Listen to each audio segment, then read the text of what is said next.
Friends, comrades, ladies and gentlemen, welcome to the second edition of our podcast on the opposition conclave in Bangalore. Just the day before the meeting took place in Bangalore, I had shared with you my perspective on the philosophy and the praxis of alliance politics. Now the opposition meeting has taken place. They have come up with a new name.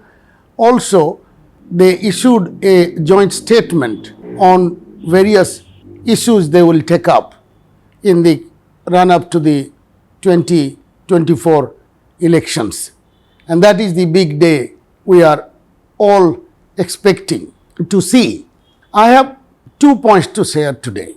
One is the nomenclature, the name they have given to the new evolving opposition alliance. It captures the mission of the alliance and the objectives of the alliance partners. But I think the acronym is esoteric, and giving the name as India, I think was a bit pompous.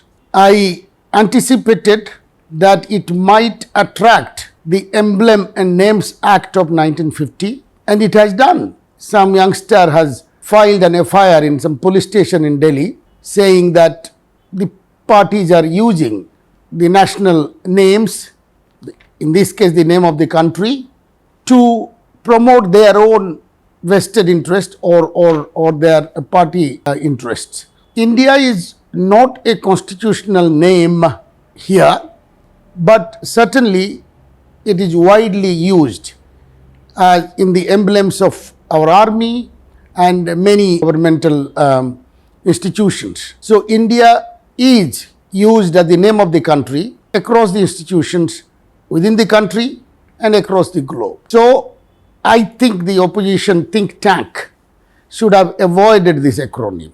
Now they have added one more tagline called Bharat Jeetega and Bharat Badhega, something of that kind.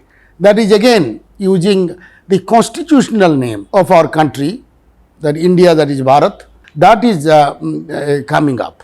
So both these names should have been avoided, and it would lead to more controversy, and I am afraid even Election Commission might take cognizance of that. The second issue I wanted to take up and share my thoughts on is the resolution they have passed. In the final count, I think 26 parties met, and they have issued a resolution which mainly talks about the tragedy in Manipur, the assault on the constitution, the sectarian approach of the ruling party, the hate campaign against the minorities, and of course the over-enthusiastic role of the governors, where many of them are exceeding their briefs.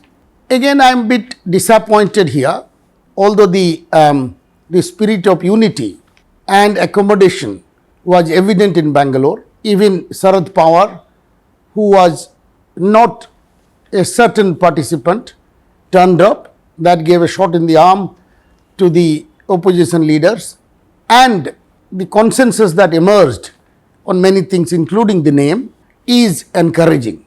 When you talk about the points that they have taken, which is of course not their manifesto, that would come in due course, but the points they have taken are really quite sophisticated constitutional issues, issues of pluralism or secularism, as we have understood.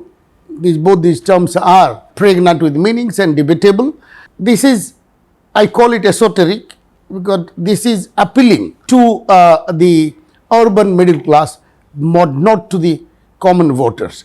I would have liked to see some comments or some commitment to rectifying things on the economy. The inflation is high, the distribution is quite skimpy, and the GDP that is growing is growing on account of a few handpicked industrialists, economists call crony capitalism. That should have come up.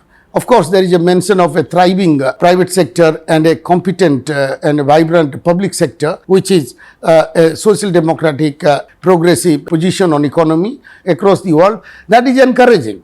But there should have been more about the common man and the people in rural areas. Finally, what I did not see, and I'm really disappointed, and that is happening over the period of Indian political history, is that there was no mention of any international positions of India, and there were many points the opposition could have taken up and picked on the government, and they did not do it, particularly our hum and haw approach towards China, and not a consistent policy vis-a-vis China that we have not been seeing in the South Bloc. That should have been taken up. China is still occupying common land in the border, and China's belligerence goes unabated. So that should have been challenged, and then India's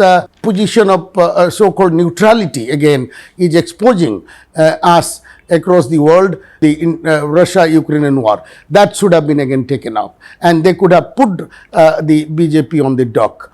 This is what I have to say today about the opposition conclave, and to be sure the opposition parties, their intellectual minds, the think tank should take up some of these points and come up with a more combative and comprehensive resolution covering common man's and life and the India's position in the world. So thank you.